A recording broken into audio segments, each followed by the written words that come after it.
Hey everyone, welcome to Humanity Chats. My name is Marjy. I am your host. We do this on Thursday evenings. We just get together and talk about everyday issues that impact humans. Today we're going to have an interesting guest. Her name is Rita Harrell. We call her Coach Rita. She is the former athletic director of Spartanburg Day School. And you know what? She is from Rankin, Pennsylvania. We're going to get to know a little bit about Coach Rita's background. We're going to learn about her childhood. I believe she has some interesting stories to share with us. I am looking forward to that conversation with Coach Rita. Now, viewers, if you're watching this, please share it with your network. Tell your friends you're here. Coach Rita is going to be able to answer your questions. She's going to be able to laugh at your comments. So share this, invite others. We are Humanity Chats. We're on all the major podcasts, Apple Podcasts, Spotify, Amazon Music. Yes, we're also on YouTube and we are on Facebook. You can find us Marjy TV on all the social media channels. Just follow us at Marjy TV. Our blogs are available at marjymarj.com. Come learn about our guests, learn about our heroes and our sheroes. We're so grateful that you're joining us today. I'm super grateful that you tune in every Thursday evening. There's some regulars that are always here for every guest. We talk about different topics. So sometimes the topic might not necessarily be interesting to somebody else, but there's some guests that are constants. And so thank you so much. If you're watching today, hey, let us know where you're watching from. Put it in the chat room so that we know where our viewers are. I am so looking forward to talking to Coach Rita. But before we bring Coach Rita into the chat room, usually I go over a few things. And today I just wanted to congratulate Ghana, West Africa on a successful elections. They went to the polls on Monday. They voted and now they have a president. It was peaceful. That's quite impressive for a third world country. And so, hey, big ups to Ghana and congratulations to the president-elect, it's His Excellency Nana Akufo-Addo. Also, viewers, I know that these are tough times and there are people that are sick. I mean, COVID is real and there are other ailments going on. My heart goes out to everybody who's sick out there. I've heard all these stories about, people in workplaces sharing spaces who are not feeling well or who may have caught the COVID. Let's be careful. Let's stay prayed and be each other's keeper. Today was a sad day for my dad. He lost one of his dear friends to COVID-19, and that dear friend's wife is sick. So, this thing is real. We're hearing stories here, there, to all our high school athletes who are out there, especially those playing the indoor high contact sports. You are in our prayers. Be safe. We hope you stay safe out there. I had something else that I wanted to say. I'm just not remembering. Oh, goodness. That's not bad. I should have had my notes right in front of me.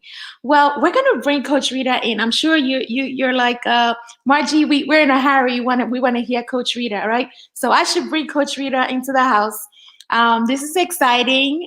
We're gonna play our little intro music. Again, welcome to all our viewers and listeners, podcast listeners. We appreciate you. All those listening in Washington State, hey, we salute you. And those listening in France, we have listeners everywhere. This is just amazing. What an amazing opportunity to get to speak and have people hear you all around the world. Well, once again, thank you for watching. And we're going to play our intro music and get Rita into the house. Now, where is that music? You're going to see Coach Rita's beautiful face from her childhood in that intro. Let's go.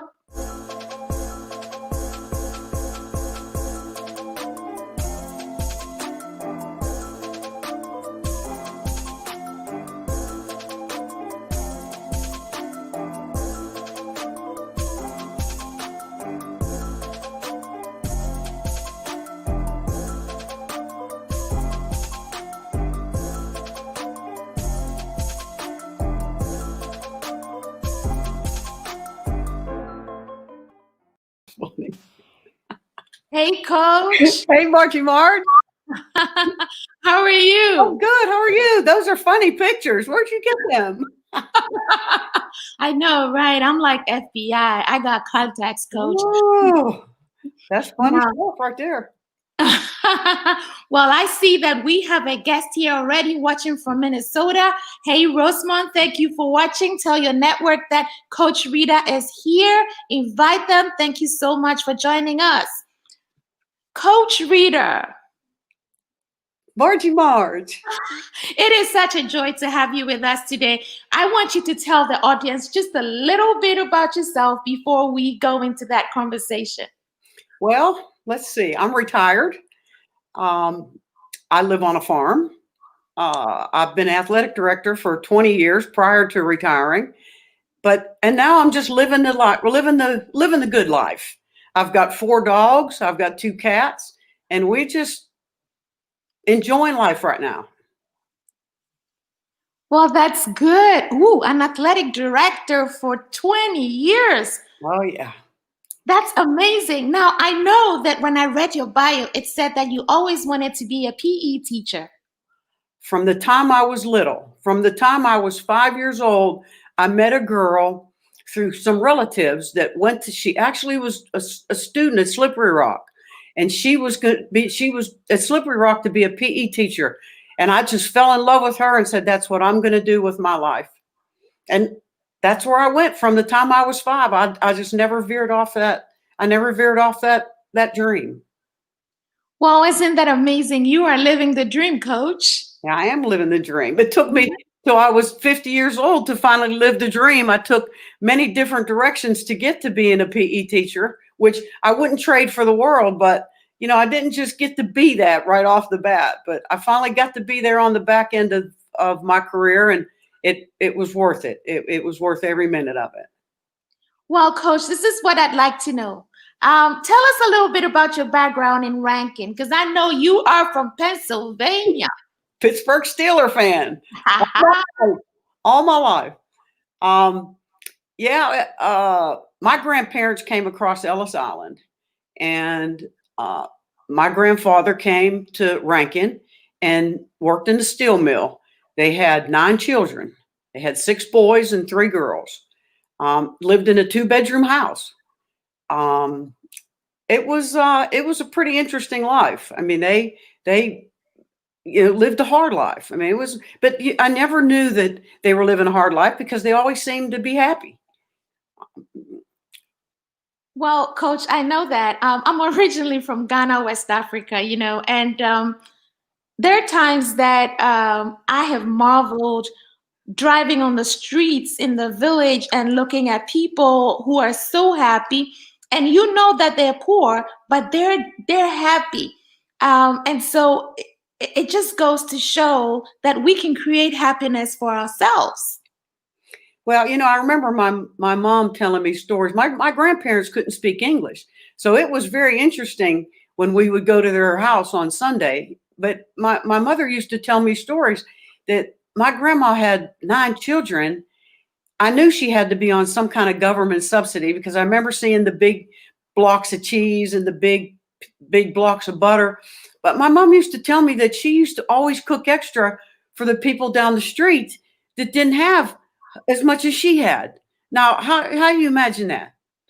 That just, and I think that's where my dad and I both learned how to be generous and always give more than you have, because you obviously have more than somebody. If my grandma had more to give, having all those children, had more to give to somebody else, then I can assure you that I got more and my dad had more. You know what I'm saying? Yes, yes, yes. And that was good training that you got, because you still are kind and you still give so much to others. So thank you about that. Now, you talked about living in the projects, Coach. Would you want to share a little bit about your experience? Well, we grew up we lived in the projects, but it wasn't. It was fun. I mean, the kids all lived. Everybody lived kind of all like we did. Well, everybody's dad worked in the steel mill. Mother stayed home. Um, Kids ran around everywhere. If somebody caught something, everybody else caught it. Everybody was in and out of everybody's house. We had a coal stove. My mother had a wringer washer. There's things I remember. So there's things I can't remember from 2 months ago, and there's things I remember from when I was 3 and 4 years old living in the projects. Um, it was a tough life, but like I said, my mother stayed home. My dad worked, and we never felt like we needed anything. Um, I'm sure we did, but it just didn't seem like we wanted for anything. Well, thanks for sharing. It is, I'm an author, coach. I have this book out there called The Shimmer Grant. And in The Shimmer Grant, the protagonists lived in the village and they were in and out of each other's homes. They shared everything. They walked to school together. They played in the neighborhood and it was fine. And to think that that was a different geographical location, but the stories sound similar. Yes, they do. And we did. We played. We went out. Nobody worried about anything. Didn't worry about who you were hanging out with. Didn't worry about where you were in the neighborhood. Everybody knew what time to come home for dinner. You knew what time to go back out. Everybody went to school together. Uh, it was just a fun time. It was a simple time. It was a fun time. The milkman brought milk to the door. The guy bringing the bakery guy came in with the bakery truck and he pulled in and everybody ran all over him getting donuts. The snow cone man came, with the snow cones. It was such a simple life. It was just a simple life. Well, coach, don't we all wish that we could go back to simple living? Because these days, people just cannot be trusted. You cannot let your kid just walk in and out of other people's houses, depending on where you live, because you don't know what's going to happen. No, I know. And we try to, we raised Katie when we had Katie, we raised Katie on a farm. She didn't have a lot of people in a lot of neighborhoods. So she didn't, but she had the freedom to go out and to be out in the yard and play in the yard and not have to, I never had to worry about anything or anybody. So she didn't have quite the experience that I had being around a lot of kids, but at the same time, I was still able to share with her that freedom of not being afraid and being able to be out and being able to do what she wants to do. Wow, what an experience that you've had. Now, coach, I would like to hear some of the stories that your grandparents may have shared with you when you were little. Well, one of my favorite stories was my grandmother used to make chicken and chicken soup every Sunday. And Hmm. when we would go to church, we'd walk to church, and um, then after church, we'd go to my grandma's on Sunday, and the kids were all running around playing. Grandma couldn't talk English, but we just went in there and hugged her, and we loved her chicken. She had an old coal stove that she cooked on. But I remember the day before, my dad, and he only did this one time because I must not have done well. He used to get on the streetcar and go down to Braddock, which was the next town, for Grandma to get her chicken. And we went to the chicken store, and you walked in the chicken store, and there were all these chickens in cages all along the wall. And Grandma would go in there, and she'd start reaching in these cages and start feeling on these chickens. And I'm like, I'm not sure what's going on here, but I'm sure this is not going to end well for the chicken. But as soon as Grandma knew what chicken she wanted, she told the guy in the store, and he came and got that chicken. And next thing you know, we were walking out the store with the bag and getting back on a streetcar with that chicken. So that, and I think, like I said, I only remember doing that one time. I think I was probably not. I was a little intimidated by that, maybe, but it was cool. It was. I mean, it was a. It was like I said. It was just different times. Just different times. Riding the streetcar, riding the bus. Nobody drove in my family. My dad didn't drive. My mother didn't drive. We wanted to go anywhere. We walked, or we took the streetcar, or the bus, or the train. Um, it was just different. It was just different. Yeah, it was different. I've lived in Pennsylvania before, and although it was several years ago, when I lived in Philly, It was a bit different from when you lived in Pennsylvania. I mean, walking the streets at night was there were times that it was a little bit scary. Yeah. No, we never worried about it. But now you're talking about, this was a long time ago. We're talking about in the 50s and in the, I've been around a long time. Uh, when I was a teenager, it was in the 60s. Because living in a small town like Rankin, we were almost sheltered a lot from a lot of the outside world. I There wasn't a lot I knew about what was going on outside. All I knew what was going on was in my community. We were a small town, uh, a couple hundred kids in my high school. Um, we had our own life, and we were very diverse. 50% of the people in Rankin were black. We had neighborhoods that were, you had the Italian lived in one section of the town, and then you had this group, the Polish people lived in another section of town, and then the blacks and the whites lived together in the projects, and then up the other end of town was another group of the Italian people. So we lived in different there's a lot of ethnic community things that were going on in my town. So everybody learned a little bit of everybody's traditions. Wow, that's interesting. That's interesting. I'm learning from you today, Coach. So did you start playing? I know you went to Slippery Rock University. Did you start playing basketball when you lived in Rankin?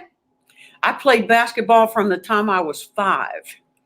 I loved sports so much. I was obsessed with it, and I played every sport in every season with the boys. When I went to Rankin High School, there were no sports for girls, so I didn't get to play. The only thing I ever got to do was play with the guys on the street, and boy, we played all the time. I wanted to play Little League. They wouldn't let me play Little League for some insurance purposes. Not that I didn't make the team. I made the team. I was all ready to go. But then they told me that because of insurance reasons, they couldn't let me play. But what they did do as a consolation prize was every Saturday when the Pittsburgh Pirates were at home playing at Forbes Field, the kids went on the bus, packed our lunches, went on a bus, and went to the Knothole games. So we went to the Pirate games, and that's where I fell in love with Roberto Clemente, and he was just my idol for life. And I've got some memorabilia, some balls. I got some pictures, and that was, my dream was just to play ball. That's all I wanted to do. I just wanted to play sports. Well, viewers, not only did Coach get to play ball, she got to coach it, she got to become a PE teacher, she became an athletic director, and you know what? She coached some of the best players, she was an AD for some of the best players, met superstar coaches from all colleges, has coached. Her story is amazing. She has had personal relationships with NBA players. She is a trailblazer in her field, and for that we are grateful. Now, Coach, you want to tell us a little bit about your experience at Slippery Rock University and how you got there? Well, when I was very young, I knew that's where I wanted to go. So I stayed focused on the dream. And fortunately, Slippery Rock was a state university at the time, so it wasn't expensive to go. My parents didn't have the money to send me, so I had to take out some loans, and I had an aunt who had a little bit of money that helped me out. But as soon as I got to Slippery Rock, I knew I wanted to play basketball. I mean, and back then, they didn't have recruiting, and they didn't have the NCAA. And any college that had a basketball team, you had a team. So you played whoever had a team. We played against Pitt. We played against Penn State. We played against anybody that had a team is who we played against. But when I went to Slippery Rock, I had to try out. And I said, I went right to the coach and I said, look, I didn't play in high school. I know I'm at a disadvantage here. I said, but I played with the guys. I said, I just want a shot. Just give me a shot. And they did. And, I made the team as a freshman. Played every year. And by the time my senior year, we were actually undefeated. The first time we ever were undefeated was my senior year. And while I was playing basketball at Slippery Rock, I was also playing softball.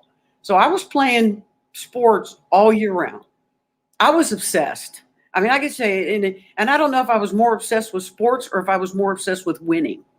I was just so driven that I was just, I hated myself sometimes. I was just that driven because I just loved playing sports and I loved to win. Well, it's good that you were that driven, and I know you like to win.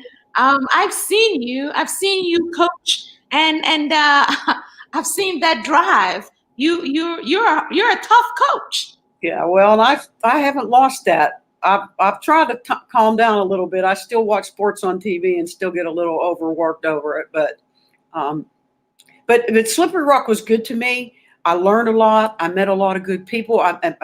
My best friend Wilma Cavill, who I know you've met. Um, Wilma was a huge player in my life. She taught me a lot of things. She helped me mature. She helped me grow up. Living in a small town, boy, I was at a real loss when I went to Slippery Rock because kids from all over the place were coming and they had so much different experiences than I had. So I was just like, and Slippery Rock was like Mayberry RFD. So I just went from living in a small town to just being in another small town. But things didn't work out like I'd hoped. When I graduated from Slippery Rock, teaching jobs were very difficult to find. I didn't want to relocate. I had a chance to play basketball actually in Germany. I could have gone to Germany actually and played. They were starting women's basketball at that time, and they were looking for American women to come over there and start basketball programs. But you know what? When you lived in Rankin and Slippery Rock, going to Germany was just not in my radar scope. That was just a little bit more intimidating than something I wanted to do. I wanted to play basketball, but I didn't want to go to Germany to play basketball. Well, So maybe it wasn't meant to be because if you had gone to Germany, you probably wouldn't have moved to South Carolina and you wouldn't have met your beloved husband and had your farm and had your sweet. that's true. That's true. But I did. The funny thing was when I graduated from Slippery Rock, I got a job working at American Hardware. And, back when I graduated from Slippery Rock, teaching salaries were about $8,000 a year. It wasn't a lot of money. Well, when I went to apply for a job, really at American Hardware, working in the warehouse, the guy hired me right on the spot, offered me $5.33 an hour. That was big money back in 1975, and gave me a 25 bucks to go buy a pair of steel toe shoes and a hard hat and said, get to work in the warehouse. And that's what I did. I went to work in the warehouse, filling orders, worked like a dog. But boy, I'll tell you what, I had money in my pocket and I felt real good about that. I couldn't wait to get out and buy my first car on that $5.33 an hour. Well, you were appreciative and you made good use of your money. You didn't just go spending it. So No. that was some good decision making right there. Yeah. Now, so you were a lumber broker. Tell me about that, Coach. You are bad. Tell me about that. Well, when I was working at American Hardware in the warehouse, and a gentleman came from Weyerhaeuser Company to start a lumber and building materials program at American Hardware, and he was looking for people. I had no experience. I had no idea, but I interviewed for the job, and he said, well, you got to have a lot of personality for this. He said, you got a lot of intrinsic things that we could work with. We could teach you how to get into the lumber and building material business. You've got all the other attributes we're looking for. We're going to give you a shot. That's all it was. I learned the lumber and building material business. I had dealers all over the country. I visited dealers all over the country. I went to lumber mills, had great opportunity. By the time I left American Hardware, I was doing like a couple $1 million in sales. I loved it. And in the meantime, I was still playing sports. I mean, I was playing racquetball in the morning. I was playing basketball at night. I just couldn't give up my sports. But it was an interesting job. It was definitely an interesting job. Now that's impressive, Coach. That's so impressive. Viewers, thank you for tuning in once again. If you just tuned in, this is Humanity Chats with Marjy. We have everyday conversations about humans. Today we're talking to Coach Rita Harrell. We call her Coach Rita. She is from Rankin, Pennsylvania. She lives in South Carolina now. She's done a lot of interesting things in her life. I see that we have viewers from YouTube. Thank you. And I see that we have some Facebook viewers as well. Thank you so much. Now, remember to share Coach Rita's story with others, because what we want to do is we want to talk about everyday humans that we can all identify with, so that the importance of somebody's story, or you listen to somebody else's story, you know that you're not alone. Coach Rita is telling us about her life in Pennsylvania, but some of the examples that she's giving are things that happen in Ghana, West Africa as well. She's talking about family. She's talking about friendships. She's just talking about her childhood. And you know what? Some of us may have had great childhoods. Others may have had not so great childhoods. Some may have had memorable experiences, and others may have experiences that they may not even want to talk about. But it is important to listen to all these stories so that we know that, you know what, we're all humans. We have one thing in common, and that's our humanity. Now, Coach, going back to the questions, I see that when you said you were a lumber broker, you had to do some scheduling, right? Well, basically what we did was we bought lumber from a mill and we sold Mm-hmm. it to our customers. We never saw it. And I'm talking about volume. I'm talking about truckloads or train car loads. You know, we're talking about 40, 50, $60,000 transactions. So the trust of my dealer, my customer, was in me when he would call me and say, this is what I'm looking for. Get me the best price. And now I was competing against other people too. It wasn't just like he was handing me over the keys to the car. You know, I had to compete with other lumber brokers. So I had to do my homework. It was a struggle too at first, because the dealers they gave me were in the South, and Southern men didn't want to hear about women in the lumber business. So most of them, when I first started, they were kind of, yeah, you don't know what you're doing. You know, women ain't supposed to be in this business. But once they got confident in me, and once I kind of broke down some of the barriers, and it was easy because all you got to do with guys is talk sports. You know, if you just start talking sports with guys, they're like, oh yeah, well, and it just broke the ice down. And I had some of the best customers. And that's why I got to learn the South, because my customers, I had customers in South Carolina and North Carolina and Georgia and Florida. It didn't help. It didn't take long for me to realize I wanted to come south. Well, that's great that you ended up in the South. And you know what? Those men hadn't met Rita yet. Because if they had met you, they would have known that we are not dealing with some riffraff. We're dealing with the Rita, right? Oh gosh, it was funny. It was funny. And I did. I met, you know, I made trips down here to finally meet some of these guys. And of course we got along great. You know, once you and I did learn, once you developed a good relationship with a guy from the South, and they trusted you, there was nothing that was going to ever break that trust. I mean, even if you messed up and made some mistake, once you had that trust and once you had that relationship, the guys from the South were the best. They were the best. Well, well, that's good to know. Listeners, you heard that about the guys from the South, right? Good guys. So we're learning from Coach Rita. Well, Coach, now to my next question. You made it to South Carolina. I did. Can you tell me about your transition? Well, I was ready for a change. I was ready for a change, and opportunity presented itself in Greenville for me to come down and work for one of my customers. And so I took that opportunity and said, okay, I'm going to get into that side of the business now. I'm going to get into the retail side of the business.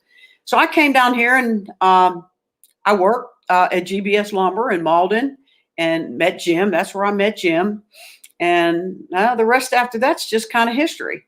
Jim and I been married now for 36 years. Of course, Jim was ready for a change. Now I'm in the lumber business. Jim was ready for a change. He said, we went to Durham for a while. He took another job up in Durham for a while, and we didn't like it there. So we came back to Greenville. Jim said, let's buy a hardware store. And I'm like, yeah, right. I don't know. Let's buy a hardware store. I don't know the first thing about a hardware store. That's all right. You'll learn. He said, I'll teach you. We'll have our own business. That's what we did. We came back to Greenville. We already had the farm. Jim already had the farm. It was family property. It was parents, and he had a house on it. And we bought a hardware store. So now we're into a whole nother, a whole nother adventure. Yeah, you guys are brave. You had no experience. No, I didn't know. No, I didn't know. I didn't know a slotted screwdriver from a Phillips head. But you just get in there every day. I mean, we worked every day, 6 days a week, 10 hours a day, and ran the farm. I mean, we worked, but you know what? And people said, oh, there's no way you can work with your spouse. You can't be around your husband or your wife all day. Y'all two will be at it. It'll never work, blah, blah, blah, yada, yada. Guess what? We did. Yeah, I think that's not always the case. There are some couples that work really well together, and they're great partners. And obviously, you guys were, and you're still happily married. So kudos to you. Now, how was it like working in the farm? And you're still on the farm, right? Are you still on the farm? Oh, Yes. yeah. How was it like working on the farm in the early days? Well, you think about coming from Rankin, and now all of a sudden you're on a farm, and there's animals everywhere that you don't have any idea what to do with. There's things like snakes and lizards and all. I mean, it was a real adjustment for me because I wasn't used to all this. I was used to city life. But it didn't take long because I'm an animal lover. First thing I wanted a dog and was able to have that. But we had cows. And at the time, Jim's parents were still alive. His dad was pretty much running a lot of the farm stuff down there. So we were just kind of helping out at the time. And then, like I said, then we had the hardware store. But it was a little bit of an adjustment. It was more of an adjustment when Jim's parents passed away. And now the farm became our responsibility. Now it was like, now it was the tail was wagging the dog. Now something had to give. Running the store and running the farm was just not, we just couldn't do it. Something had to give. And it surely wasn't going to be the farm because Jim been on that farm since he was a kid. And that farm is Jim's life. So we sold the hardware store. Oh, but in the meantime, though, we had Katie. So Katie was part of the hardware store thing. Katie was in the hardware store a week after she was born. So Katie ran the hardware store for almost a year. And then we sold the hardware store, and Jim went and took a job working at a lumber yard, actually in Duncan. And I stayed home with Katie, and me and Katie ran the farm. Wow, Katie. She was a boss. Yeah, and she still is the boss. Oh, Katie's the best cow person you could find in the upstate. When it comes time for Jim to move cows and herd the cows and corral the cow, Katie's the girl you want. She's the best. That's wonderful. Now, did Katie go to Shannon first? Yes. When Katie was little, I taught at the preschool where Katie went to preschool at our church. And then when Katie was getting ready to turn 5 years old to go to first grade, I wanted her to go to private school. She was my only child. I wasn't happy with a lot of the public school stuff. So we looked into a couple different private schools. When I went to Shannon Forest, I just fell in love with it.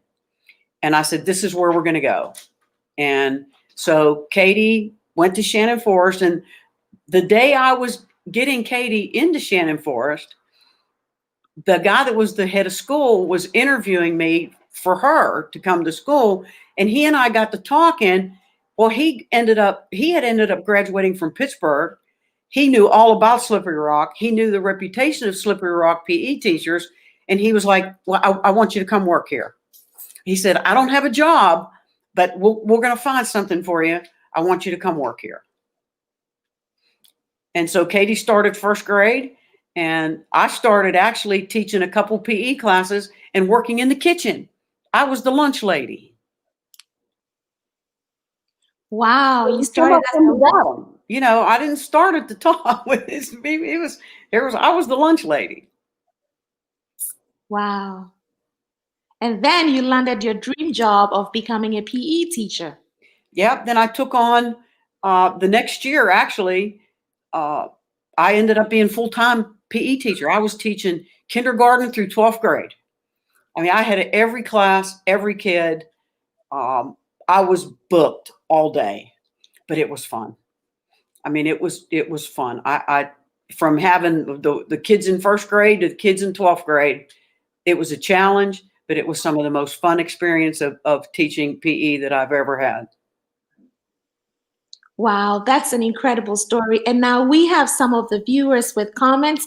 I'd like to show that. See, Caleb says it's such an incredible story. And Caleb is watching from YouTube. And we have another YouTube viewer who is saying Papa John's cheese sticks for life. That's Katie Cornett. I know her. I had her in school. I taught her at Shannon Forest, and she's a good friend of our family. She comes to visit us and comes help on our farm all the time. Well, so can you tell us the story about the Papa John's cheese sticks? I'm not sure.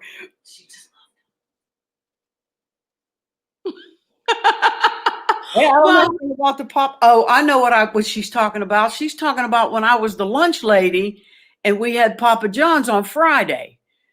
And when the kids came for lunch, I had to give out the Papa John's cheese sticks. That's what she's talking about. yes, yes, yes. Well, that's good to know. Caleb is saying that it's such a well-rounded story. Thanks for tuning in, Caleb, and for your comments. There are other viewers out there. Thank you so much, everyone, for listening to Coach Rita. We see Amma Poku giving you a thumbs up. Thank you, Amma. She's watching from Facebook. Hey, Katie is excited. She said, yup, yup, yup, Katie. Oh my gosh. That's just funny. But like I said, teaching was really. I mean, after all of those years, by the time I finally got to be a PE teacher, I was almost 50 years old. And so that what I was trained to do back when I was 21, I didn't really get to reach that goal of my dream until I was 50. But I wasn't intimidated. I mean, I just jumped in there and did it. And you never gave up. We have Isabella saying she's watching from Virginia. Thank you for tuning in, Isabella.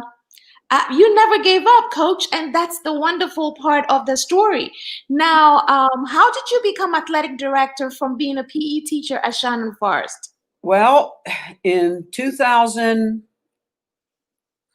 when I started teaching PE, I taught PE from 2000, 2001. The athletic director transitioned into administration in the lower school. So they hired a guy to come in as an athletic director, and he didn't work out so well. So they let him go in the middle of the year in 2003, and I just stepped in and said, I mean, it was like basically a transition. Said, we need you to just step in here. We're going to do a search, but we need you to step in and finish out the year. So I said, fine. Well, they never did a search. By the time I was finished with the year, it was pretty much my job to have. So I went from, and I was still teaching.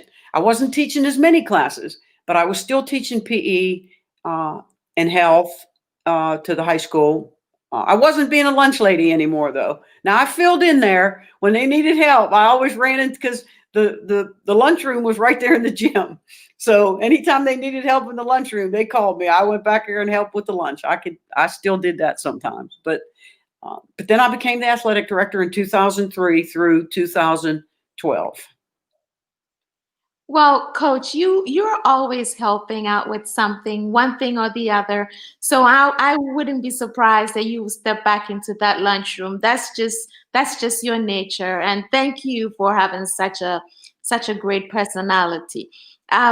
So you were at Shannon Forest, and you decided to move on to Spartanburg Day School. Why? Well, I really didn't. I decided I stayed one extra year. Katie graduated in 2011, and I stayed one more year at Shannon Forest. And I felt like, it just wasn't the same with her not being there.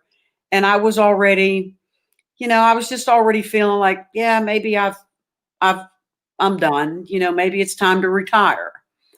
And I got a call from somebody at Spartanburg Day. And Spartanburg Day and Shannon Forest were big rivals. I mean, I know. it's a big rivalry. And I got a call from somebody at Spartanburg Day saying, I'm just going to tell you this. This hasn't been made public, but we are looking for an athletic director. But they're not making it public. They're just keeping it kind of hush hush. The guy's going to hire somebody, blah, blah, blah. But you need to get a hold of somebody over here and tell them, if you think you're interested, you need to call them. So I thought, well, you know what? It might be just fun to go for an interview. What the heck? I never had to really interview for the job that I got. I was pretty much never went through all that process. And let me just go over to Spartanburg and see. Oh my gosh. When I got there, I was so renewed with life because it was such a different environment. I mean, it was like, I love Shannon Forest. Don't get me wrong. I loved it, but we struggled.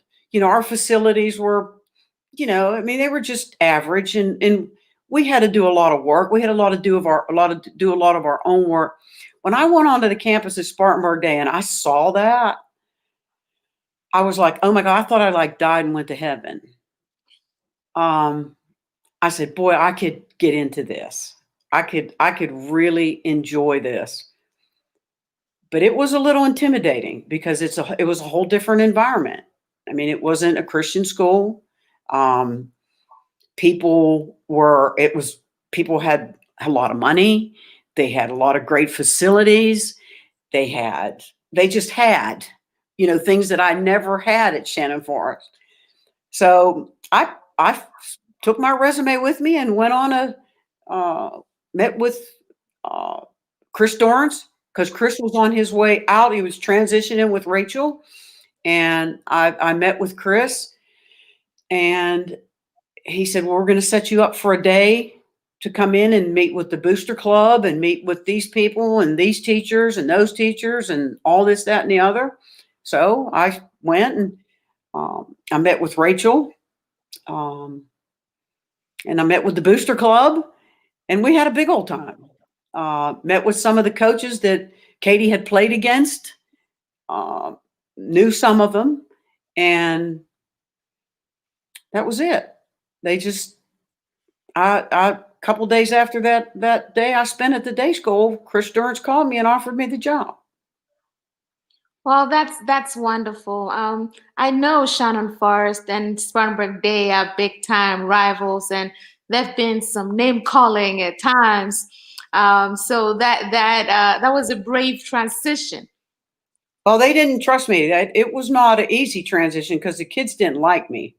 But I knew I was coming. I mean, I knew that Spartanburg Day, I had a goal. I knew that Spartanburg Day was struggling with some transitioning. They had some athletic directors. They had one in and one out. The program was it needed just a reboot. So I knew what my goal was. My goal was to come in there, and I said when I started, I was going to stay 6 years. I said, if I can't do this in 6 years, then I'm not going to be able to get it done. So my goal was to just come in there and rebuild the program and just get it to where the program actually matched up to the facilities and to the input of the parents and just the whole lifestyle of that. The program needed to match up. But I could tell you when I came, kids didn't like me. I mean, they didn't want anything to do with me because I was from Shannon Forest and they hated Shannon Forest. So I never really, and you know what, to this day, I almost regret it, but I never really pushed myself on the kids. I stayed kind of aloof. I stayed in my own. I said, I'm going to do this for them, but I'm not going to try to be their friend because it's not what they want. That's not what I came here to be. I came here to build a program. Well, I did not know that. From what I saw of you, I did not realize that because I thought you were everybody's friend. Um, It got a little better as we got down the line, but no, those first couple years were tough. I mean, they were tough, but as the kids started having success, as they started seeing success and they started seeing structure and they started seeing everything was taken care of and they didn't have to worry about anything, they didn't have to do anything. All they had to do was get out and play. And so once they started seeing that and buying into it, it got it got better. It got better. I'm trying to wrap my head around if you around what you're saying because if you left in 2018, I'm trying to do the math. What year did you coach the junior Griffins? I came in 2012. I started Mm-hmm. in July of 2012. In 2014, we started the Junior Griffin program because we had so many kids, and I felt we got a lot of kids in fifth grade that we could really start working with that will transition into the middle school program and they'll have some experience. So we got together with our conference and our conference athletic directors, and I said, let's create a fifth grade program and we'll just call them the juniors. So that's where the Junior Griffin started. And I figured, well, if I'm starting this, I better go on ahead and coach it because nobody's going to want to do it probably. So I said, well, that's okay. I'll do it. It'll be fun. That age of kid is still loves to play. They still get excited about things. You know, fifth graders excited when you gave them a uniform. You know, that's when you see all the joy when you bring the uniform out and the fifth graders just like, oh my God, oh my God. You know, and so that was an exciting time for us. That's starting that junior program. And I think they still have it. Yes, they still have it. And I wanted to thank you personally for starting that program because you got my kid interested in basketball. Our family is a soccer family. Our energy is just focused on soccer. So when you got him playing in the Junior Griffins, although you nicknamed him Happy Feet because He couldn't stand still. he couldn't stand still, you gave him that joy of basketball, and through that, you were actually part of the reason why he decided to start his project Ball for Good because of starting out in the Junior Griffins. And so, thank you so much for having that impact. I didn't realize I was going to get emotional.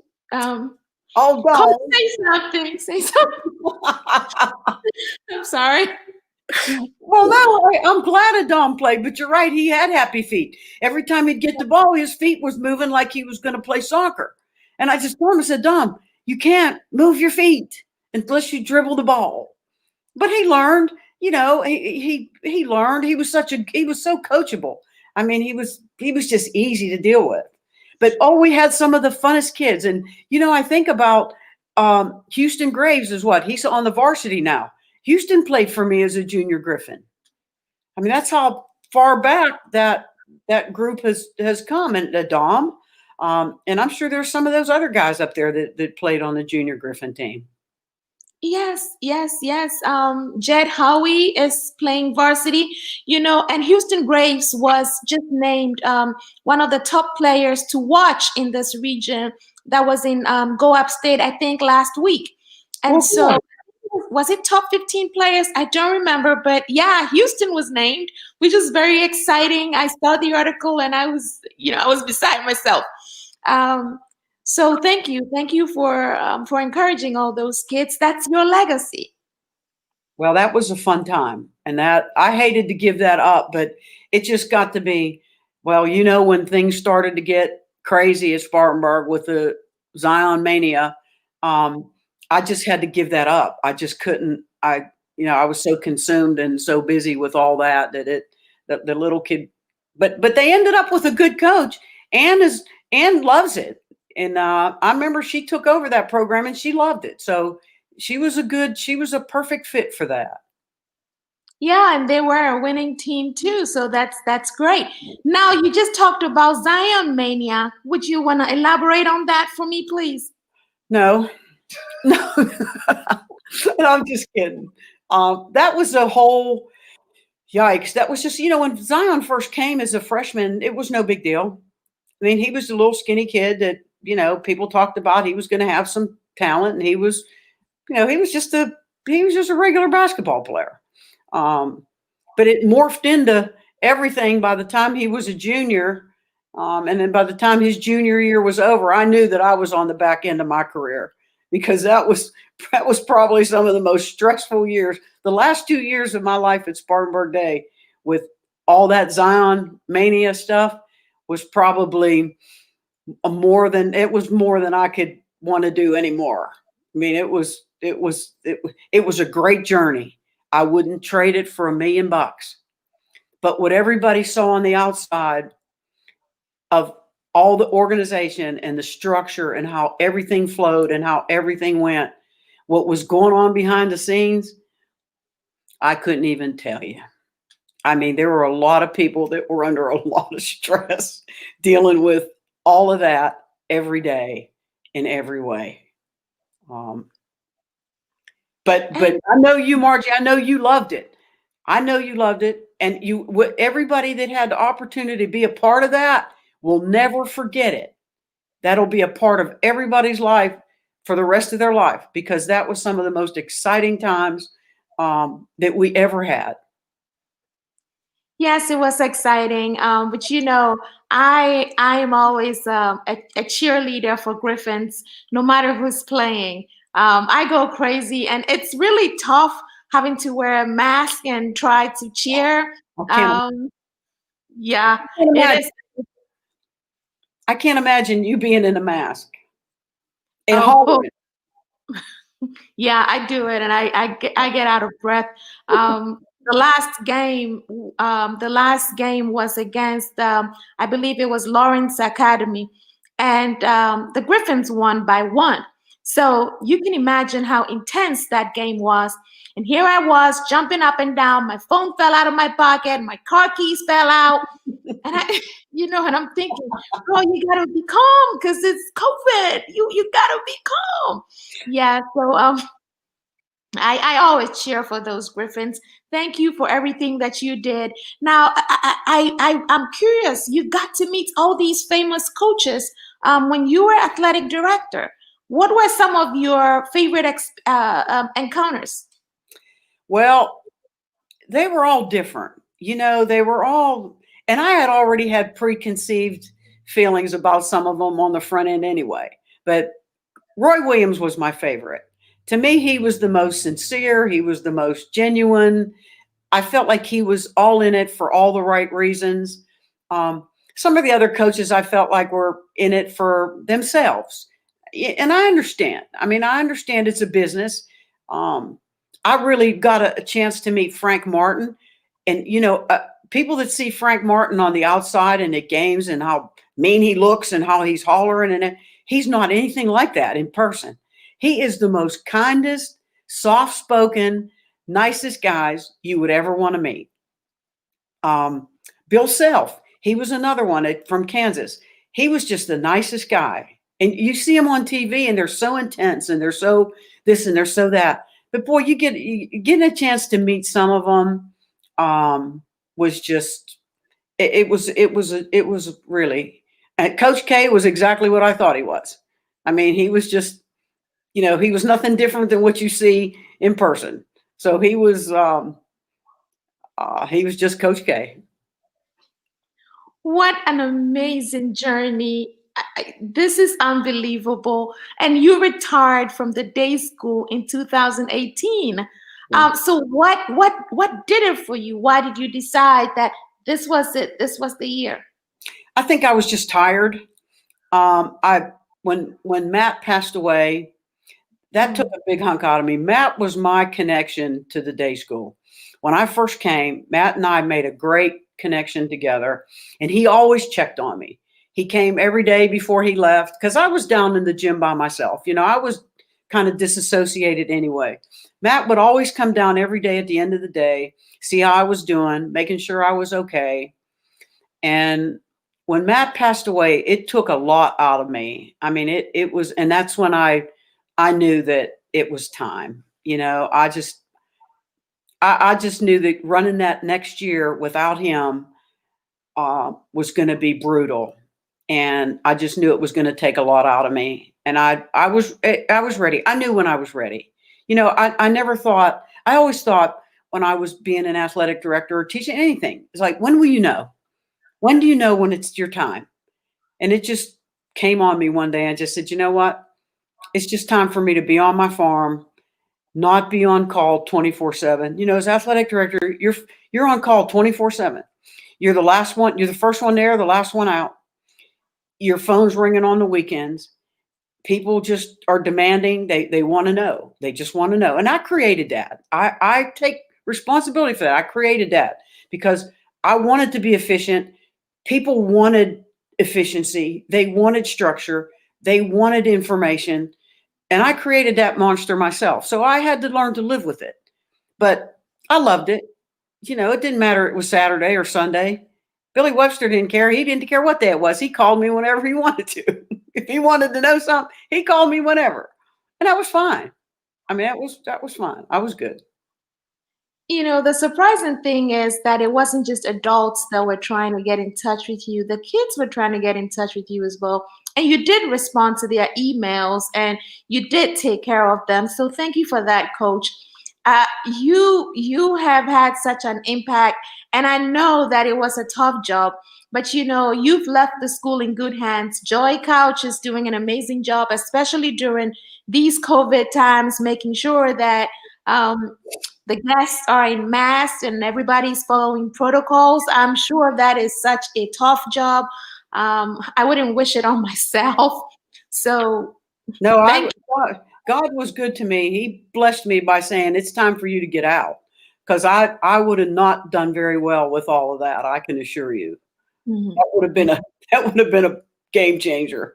So I got out. I got out when it was just right. I don't envy any athletic director today that has to go through this situation and deal with this. I do not envy, and I pray for them every day. Well, continue lifting them up in prayer because it is tough out there, especially playing in different gyms with such a high contact sport, scheduling and trying to make sure all your I's are dotted and your T's are crossed. So thank you. Thank you so much for your prayers. Now, Coach, so soon our time is almost up. So I'm going to have to take myself off the screen so that you can share a message with the viewers. Viewers, thank you so much for joining us. Coach would have some words for you, and you can say anything that you wish to share. So here you go, Coach. Well, I'd like to thank everybody that came on and watched tonight. One thing I think I would like for you all to know, and I think my life is pretty much laid that out and established that, is you could do anything you want.